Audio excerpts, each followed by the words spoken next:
So I did want to see that marriage under pressure, and I wanted to see what it would do to the two of them. If you murder somebody with your partner, you're kind of stuck together. Mm-hmm. You know, that's a bond. And Yeah. it's not a very happy bond.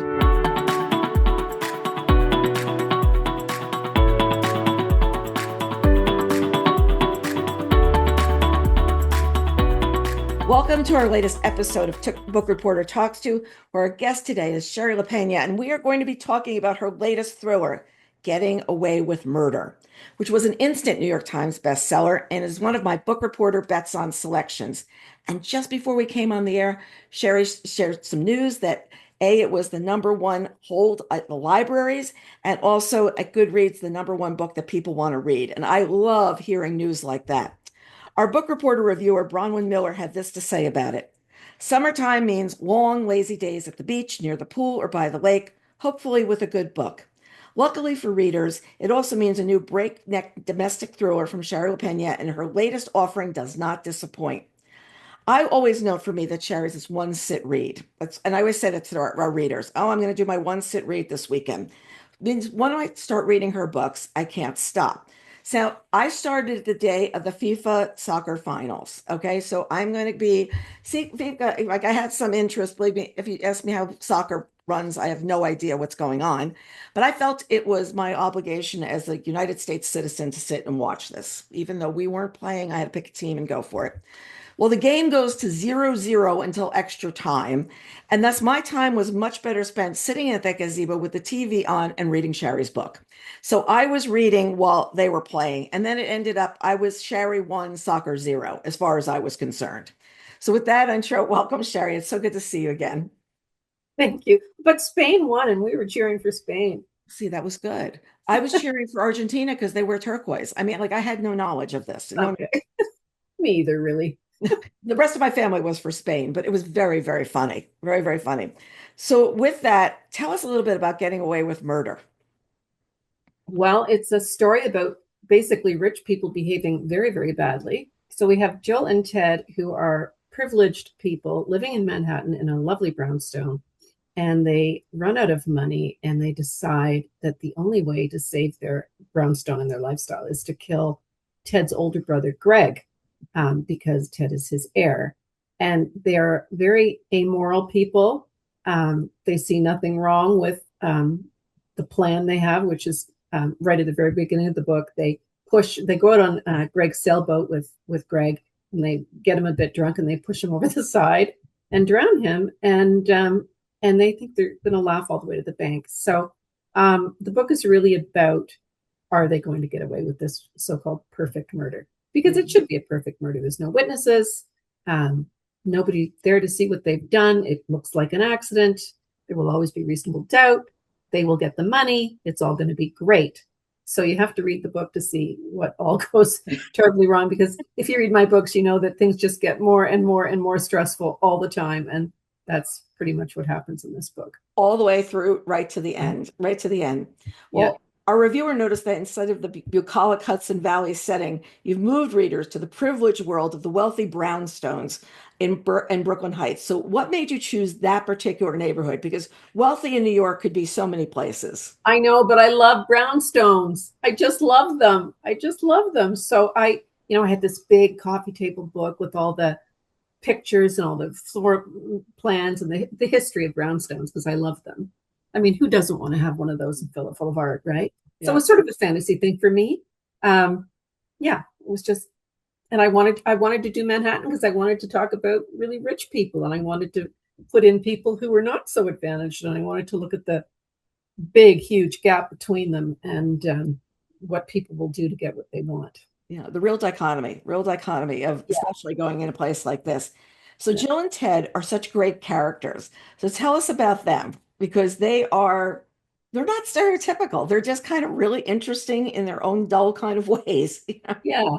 Well, Ted is very privileged. He grew up with money. He's always been very privileged. And the thing with Ted is because he's always been privileged, he's never really had to push himself. He's never been tested in any way. Life has been very easy for Ted. Jill, not so much, but she had this plan to marry money, which she did, and life is glorious. But what I was interested in, I wanted to look at how people were affected by the act of murder. So this time I wanted to study how they would feel about having killed someone, because they go into it quite blindly, like, yeah, let's do this. And then afterwards, we see how it affects them. So Ted, interestingly, starts to like himself more. He thinks he's a man of action. He's starting to feel pretty good about himself. Um, Whereas Jill is, it bothers her more than she expected. I wouldn't say remorse, but the anxiety and it gets to her more. She's more like a Lady Macbeth figure. And Mm-hmm. Ted, yeah. And anyway, and I wanted to see how it affected each of them individually and how it affected their relationship. So the relationship, which was very strong when they were planning the murder, um, takes some hits. Takes this as well. We're living in this time when I feel like material things are what matter. Material things, property, are defining people and their worth instead of who they are as people. Yeah, And it's never enough. There's never enough to be content. And yeah. I want to talk about that apropos to your characters. I remember somebody once saying, once you have a plane, you're jealous of somebody who has a bigger plane that can go further than your plane. Yeah. And there's never this moment of content. So let's talk about that because the two of them, they're discontent in what's going on. Mhm. So that is a real theme in the book. It's just it's never enough. Hmm. Um, they have rich friends, and her best friend Laura is bothered by the fact that they're going to inherit this money and they'll have more than them. And Hmm. it's a theme. I wanted to look at how rich people behave, and not all rich people, of course. Hmm. Um, but yeah, there's a real problem with people who define themselves by what they own, Hmm. which is what Ted and Jill do, and Yeah. they don't come off very well. I mean, to the reader, they're not good people. It's not something I admire, but I Hmm. do find it interesting. Yeah. It is really interesting to sit back and see that's how people are judging each other. And Yeah, actually, it's like when Greg, Ted's brother, joins the couple for dinner, there's immediate appraisal of what they're wearing. Both men are in suits, but Greg's is bespoke. It is not off the shelf. And you slide things in like that I love that are building the tension between the brothers. What they're wearing becomes tension. yeah. What they sit down, every single thing about them. So going in, did you know that there was something fractious between them like that? Like he really sees that Greg's got the easy life. Probably if Greg was sitting next to somebody else, he wouldn't feel as comfortable either. It's a sign of the times. I think that as the characters developed, I realized I didn't realize what the conflict between the brothers would be until after they'd killed him, and I was going into the story. But I started to really enjoy the competition between the two brothers, and I thought, yeah, so it's going to be a lot easier for Ted to kill Greg if he doesn't like him. Hmm. And Yes. if they're always competing, and Greg is just naturally a gifted entrepreneur. He's just very, some people just can make a lot of money, and we don't know what they have to do to, we can imagine the bad things they maybe have to do to make all that money, but Ted just doesn't have the killer instinct to do Mm. that until he kills his brother, and then he finds who he really is. So, oh yeah. I'm also going to draw a really crazy parallel here to a memoir came out this year by Belle Burden called Strangers, where she didn't have any idea what she was not on top of her family's finances. And something Mhm. happens when her husband goes to leave her, and she realizes how much she doesn't know. And it's Oh, strange to be taking a memoir and comparing it to here. And because she's sitting there urging women, like when she's on tour, don't do that. Well, here's exactly what's happening to the character of Jill, is she's unaware of their finances and yes, she's letting her husband make the decisions. And I saw this parallel that sounds crazy between these two books because Jill is reacting to what happened.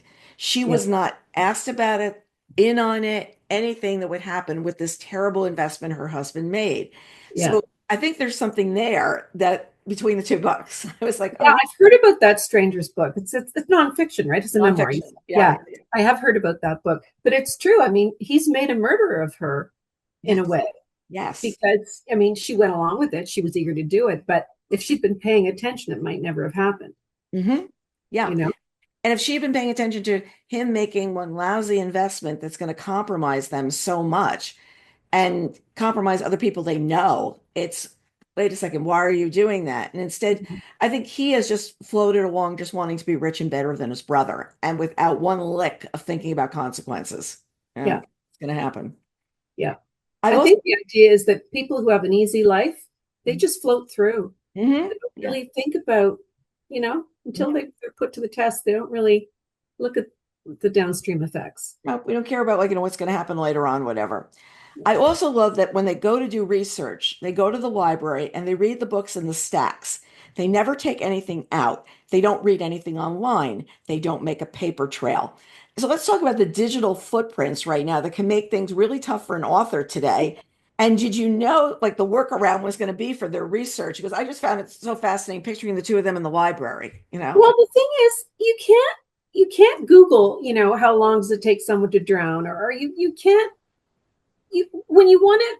If you're planning a murder, you can't do it online anywhere, and you can't do it online in the library. Right. There's just no way to do it. If you go to the stacks where you're not actually signing out a book, you can read these things, and people will be none the wiser. So, I had them go very analog to plan this murder. Because yeah, it's very hard now to get away with murder. Very Now hard to with get all away these with murder. clock cameras, it's going to be even harder.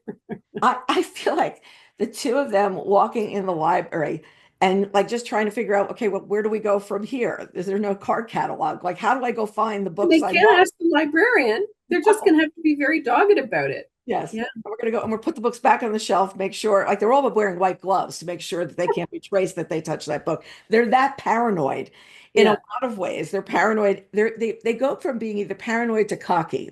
There's no like in between with these yeah. people. Yeah. We're either totally stressed about what we did or feeling like, man, we've really nailed this. And then I like when they think, man, we've really nailed this. And then it starts to get undone. And they're like, where was our mistake? What did we do? Yeah. Um, I also feel like someone reading your search history or any author could be really interesting. If the police come to your house, let me see your search history. Yeah, your search history. Let me see what you've got in there. Well, how to murder with a gal. How to get somebody in the water. It's fine for me because I'm a writer, so I can get away with it. Oh, you can definitely, definitely. Going in New York, did you know that someone could be declared dead in New York without a body, or was that just a lucky find? I think that's something I looked up after I'd written a bit, because I think at one point I thought the body was going to be washed ashore. And then I Mm. realized it would be just as easy to have them not found. Hmm. So I liked just not having him found and having him out there in the water, because I think that's creepy. But I know some states have. New York does have a shorter period of time. Yeah, yeah, they could be declared dead without the body. Yeah, Then I also like those Ted's not working at the firm, but it was at the start of the book, and they have these serious financial issues. He has no motivation to work whatsoever. He is content to mosey around the house, read books, that he and occasional meetings with people that he feels are offering opportunities that are so beneath him now. I mean, they're so beneath him. He's all yeah. but buying bespoke suits in the middle of the day. I mean, he's just doing like everything. He's just waiting for the settlement, and he's so one-dimensional. Where Jill is going on with her life. Jill is still she's still going to the gallery. She's still doing what she does all day long. Maybe she'll open her own gallery, but she's not even that far. So, did you always see that play through the two of them are so different, even though they're both evil in what's going on? I knew that they would have problems in the marriage. I wasn't sure when I started what those would be, but as I wrote, I realized that Ted gets quite. He's quite effective. He's quite sure of himself until he isn't, Yeah. until things happen so that he isn't. And she is less and less sure of herself, but also she is less happy with him because she sees him as not as smart a guy as the guy she thought she married. He's Right. made a lot of mistakes, and she's maybe having some regrets Right. about who she married. So I did want to see that marriage under pressure, and I wanted to see what it would do to the two of them. Yeah. What was going to happen? Because Um, if you murder somebody with your partner, you're kind of stuck together. mhm. You Yeah. know, that's a bond, and Yeah. it's not a very happy bond. No, and it may not be, I like where our lives are right now. Yeah, I like what's going on. It may not be that. yeah, There's two other really interesting characters, Ramirez and Nadia. So let's talk about them because they're on the other side of the social circle, let's say. They're Yes. not, and but they're really pivotal to what's going on, what they know or what they think they know. Right. So Ramirez is a special agent with the Coast Guard Investigative Service, which is the branch of the Coast Guard that investigates what might be crimes at sea. So when they have their accident at sea and Greg dies or goes missing in the water, he goes to interview Jill and Ted at their brownstone the next day and just to discuss the accident report that they filed the night before. And when he's talking to them, something happens where he's aware that they're lying. He Mm, knows he has no evidence against them, but he knows sitting there in that big expensive house that they are lying about what happened on that boat. So he is someone who grew up with nothing. He's sitting in the brownstone looking at it all, and he doesn't know that they've got no money right now, but he's like, they didn't have enough. They needed more. yeah. So he takes an instant dislike to them and decides that, if he can't convict them, he's going to at least rattle their cage. So he proceeds to do that. Yeah, quite effectively. Like Yeah. sees them towards the end and they're like, oh gosh, him again. Oh no, why? Why him again? Why him again? And I that really not liked him. Nadia is the one that knows she's the cleaning woman. She knows all their secrets in the house. And I love Right. But they're so, what's the word? They're so privileged. They don't even think about the help, right? They don't think about well, they start to think about her in a certain way, but they're careless. They're careless people. hmm But yeah, so Nadia is an immigrant from Russia. She's a cleaning lady for rich people. She also doesn't like them very much. They treat her with, I wouldn't say disdain, but carelessness. Yeah. And she's not unaware that they have too much and she has too little. Just say that. Yeah. Yeah. Yeah, she's just sitting there watching, but she also knows everything about them. By going through someone's house, she can see which side of the bed the sheets are mussed up on which way. She can see what's going on in the kitchen. She can see him sitting around the house now. And gee, Mr. Ted, why are you here all the time? What's going on? You know. Mm-hmm. They also have this really interesting thing that Jill and Ted really don't care about what happens to their fortune after it's gone. And I thought that was really interesting because they have no children. They didn't want children. They didn't want anybody to pass it on. And they only wanted to live their best lives.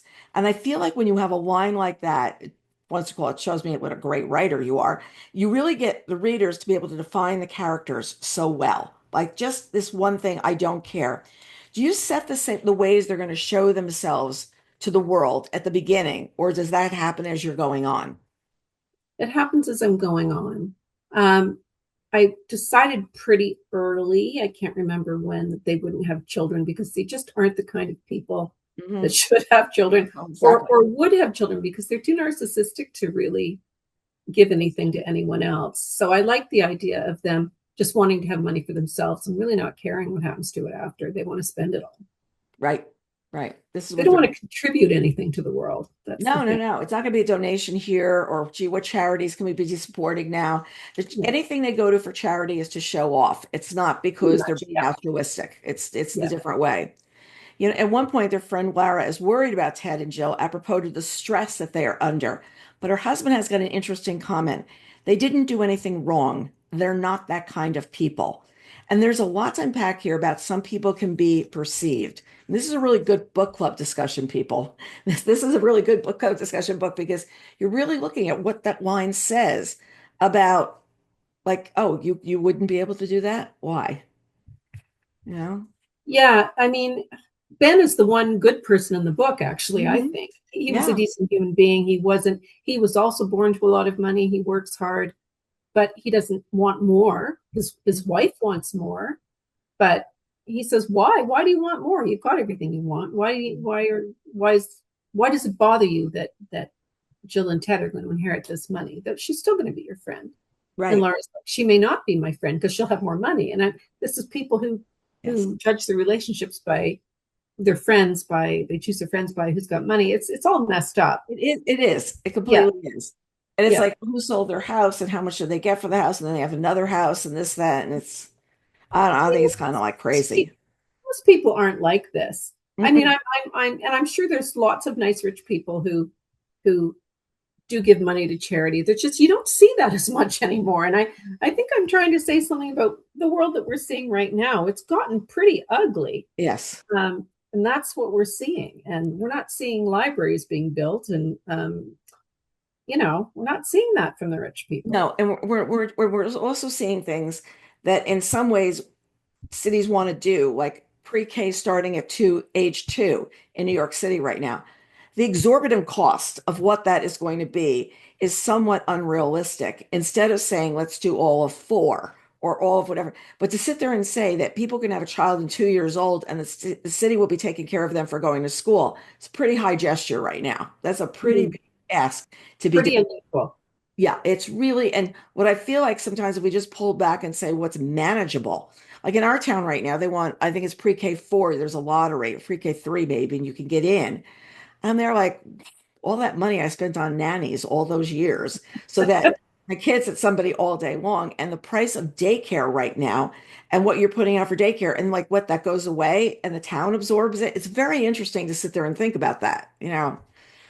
So I also did love the way you slipped by that Lara was reading a new Lisa Jewell book. I like that you got that in there. Nice, nice. And what I really liked on your slide in, that it's titleless, so it's not dated. Very good. I mean, she's reading the new Lisa Jewell, but in 3 years, if somebody finds this, what is the three new Lisa Jewell? Didn't miss it. Didn't miss it. And you two were together in the UK. You did an event together, correct? Yes, yes, we did. Yeah. Surely would. Yeah, it was fun. It was fun. I imagine. Okay, and then for Jill, there is that analogy to Lady Macbeth, out a Dan's spot, out I say. She's seeing blood on her hands from what she pushed to have happen, though she didn't do the pushing. She didn't do the pushing, but it's her mental state is really eroding because she knows what she put together. So Yeah. let's talk about that moment of her being all about Lady Macbeth walking around the house going, what do I do? Well, I mean, the stress is getting to her. And she's, excuse me, the stress is getting to her and she's wandering. She can't sleep. She's wandering around the beautiful brownstone in the middle of the night. And she's looking at her hands and she's not seeing blood like Lady Macbeth, but she knows the blood is there. She knows that she's complicit in this murder and it's eating away at her. It's like, oh my And gosh, this is what's going on. yeah, I also think it's very sly that you send them to Venice for their trip. And here's why. Water is such a big part of the story. And what is Venice but surrounded canals, all the buildings surround the canals. And that they're everything they're running from, they're in Venice, which is increasing their paranoia. It's increasing of what's going on. And I mm, love the line that where Ted imagines another killing as he feels that others are also against him. The first was so easy. And readers are actually seeing him fall apart as he's wandering on this trip. And then he runs into people he knows. And you just ramped this thing up to a way that I didn't see coming with the water. I mean, the water. Good metaphor there. water and also just Venice is such a creep. Like it can be a very foreboding Hmm. place. A lot of mist and twisty corners. It is so easy to get lost. I mean, I've been lost a lot in Venice. And just it was the right mood for what was going to happen. And the water And getting high. The water can get high and overtake the sidewalks. You know, it's got yeah, it's just it was fun. It was fun for me because I'd been to Venice recently, and I like the idea of them having of them returning to where they honeymooned yes. because things are so different now. Um, And running into people they know. There is nothing more strange than being in a place that you never think you will run into someone you know. We had this happen a couple of years ago. A couple actually met at our wedding. I did really good seating and they got married. And we yes, ended up, I mean, really, I did good we had two people date for a long time and one got married. So I think I was really good at the dating game at the wedding. So we're down in this hotel that we went to because there was a hurricane on the Outer Banks. We moved inland to go to this beautiful hotel. And we come down for breakfast and they're there with their son. I was just there like, this is not at all where if we were going to run into each other again, I would pick the spot. And for them, they're walking along and here's this couple. Like, why are you here? Like, are you following us? It increases the paranoia level. yeah, And it's yeah. like, yeah, we're But gonna if you're in a certain bracket and you've holidayed there before, and it's not as hard to imagine. yeah, we run into each other and we would Yeah, to our friends. Yeah. And I think jealousy is such a big hand. Money and jealousy are such great combinations together. Mhm. Jealousy, in all its forms, it comes often when people unexpectedly get more money or people think they have more money. We have a friend who said, he talks about retirement. He goes, you either leave when you have enough or you've had enough. And I think that's really interesting. Like, that's what's going in. I also love that Ted realizes that murder is much harder in real life than he imagined. Not doing it, but getting away with it. And, I always feel like right now it's a lot harder. On the 6 o'clock news, you see a shadow of someone who's created a crime. Okay. And they say, do you know this person? And I'm looking like, how are we going to know that person? And the next day they go, we caught him. So this has made it much harder for writers because there are cameras all over the place. We're not going to discuss the cameras in this book, but the cameras and what they catch. I know it's getting harder and harder and harder. And when we have the complete mass surveillance state, I don't know how we're going to be able to keep writing crime books. Yeah, I mean, we usually have to do something about, the cameras were disabled or, Right. but it's hard. It's getting It's harder all hard. the time. Yeah. They see these shadows on TV and I go, what did you recognize about the shadow? Like you Well, really, sometimes it's the way a person moves or yeah, whatever. It can be familiar. And if they're already suspecting that person, you know, I can see it. They show videos of someone walking down the street and people carry themselves in a certain way. If it looks familiar, you're gonna I know. mean, I look at those all the time. I never recognize anyone because everyone I know is perfect. I don't think it's anybody I know either, but I'm just sitting there looking like, oh, this, da da da da da. Our neighbors did catch, they have cameras on the side of the house, and they've caught a black bear twice and sent us the footage. And they said, we just want the bear was back out last night. And we're like, the bear must be having a great time in our neighborhood, just cruising around because we don't see the bear during the day. But at Yeah. night, they've caught him now twice. And they said, look we had a visitor again last night. And I'm like, whoa, lock I the guess you doors. go out at night then. Yeah. I said, this is, Yeah. yeah, you have to do something, what's going on. You'd love to have a crime happening and the people are leaving and the bear is there.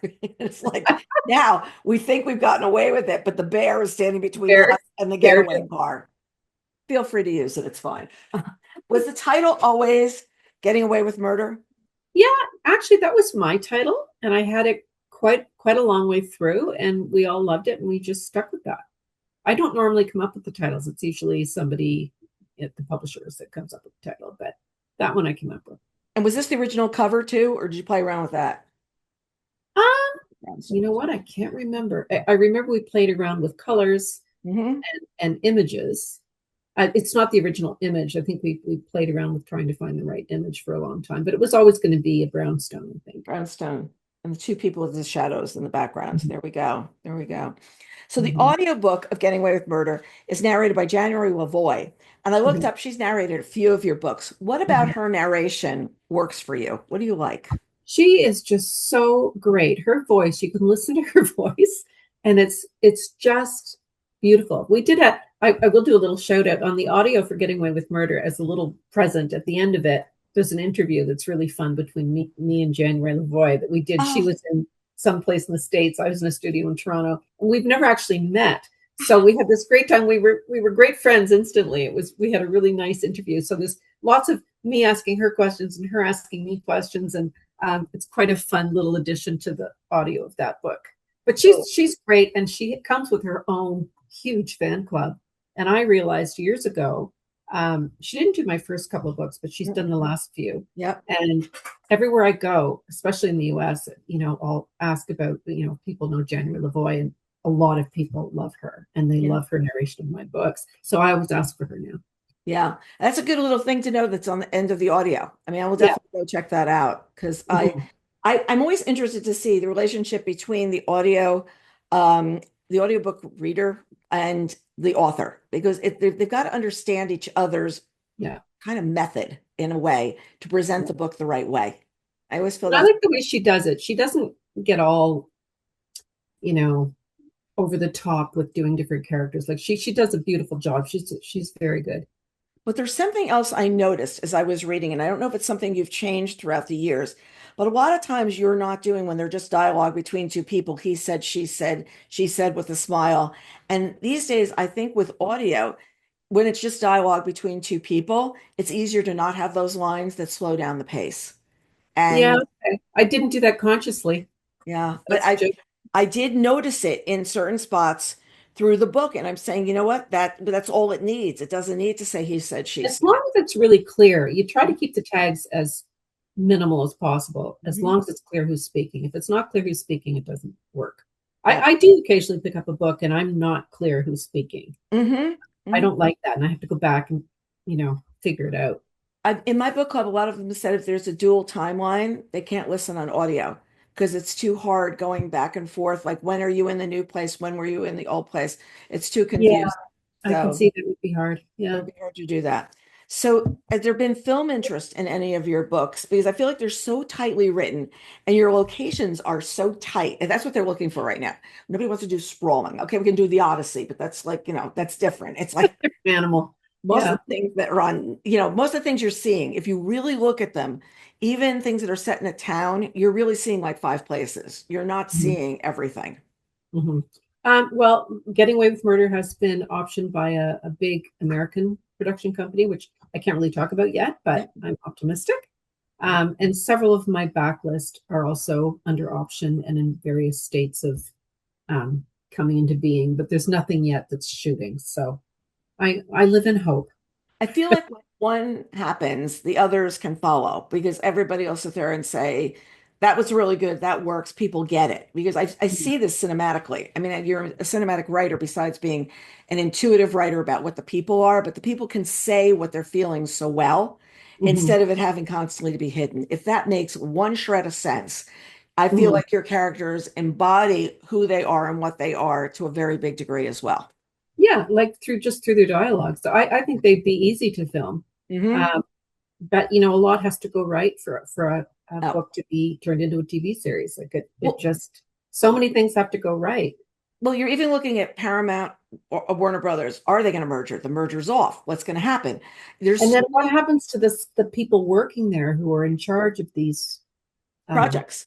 Well, yeah. that's what happened during the pandemic. So many things were set to go and got sidelined or like really bigly sidelined as in not happening now or being reconstructed with different players around them. But it's a harder process than just, oh, so and so's going to go make the film. It's like that's the beginning. Mhm. It's like what's going on. So you're still writing a book a year, I hope?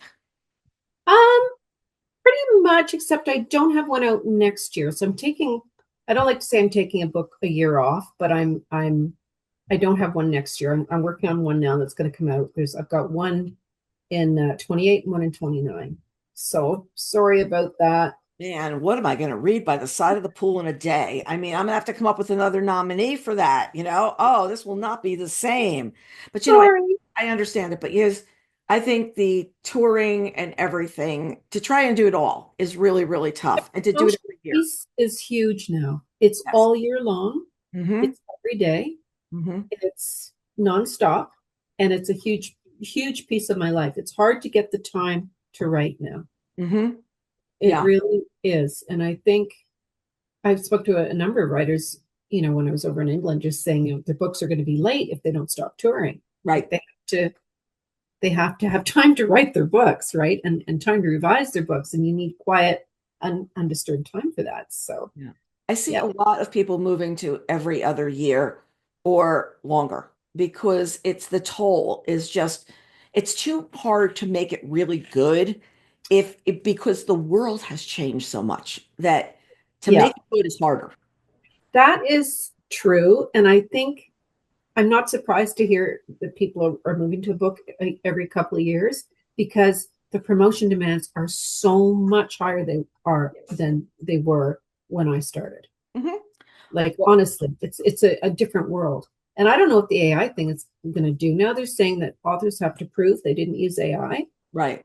because Yeah. they're assuming that the testing things are saying that's written by AI, even if it was completely written by a person. I will never use AI, but Could it I feel read like it did? You don't know. You know? no, but I feel badly for the debut authors because they Yes. don't have a track record to prove that they know how to do this without AI. So they're Hmm. getting scrutinized Hmm. in a way that's maybe not fair. But on the other hand, we have to be careful. I don't know. It's a mess. It, It's it it's an the absolute I mess. also think that AI has gotten so much in the way of the rest of the business. I think that the worry about AI, though it's a big topic, can't Yeah. be the topic of the entire company. It needs to be the topic of some people worrying about it, and others need to just worry about doing their jobs. That's just, me right now. And it is something, look, the fact that all the content from the authors was stolen and was used to train AI is one thing. But to sit there and say the authors are writing them in AI when they're established writers who've been doing this for years with strong track records that feel that something's being looked over their shoulder, that's really rough. That's a tough way Yeah. to be. Yeah. It's ridiculous. It's Because the whole thing. you know how, yeah, it is. It's ridiculous on both sides. It's ridiculous. Then David Baldacci's got to stand before Congress and say his son said, I just wrote a David Baldacci book. By putting your stuff in, I can make a book. And he was like shocked at what could end up happening. And that's crazy that, Oh gosh. it's the Yeah. whole, voice tone attitude thing.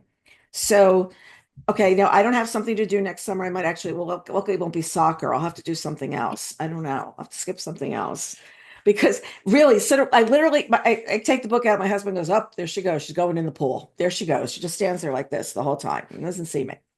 And people say to me, do you swim? I said, I stand really well. I said, I kick while I stand. I just put my feet out to the side. But this book is a complete, I mean, highly recommend.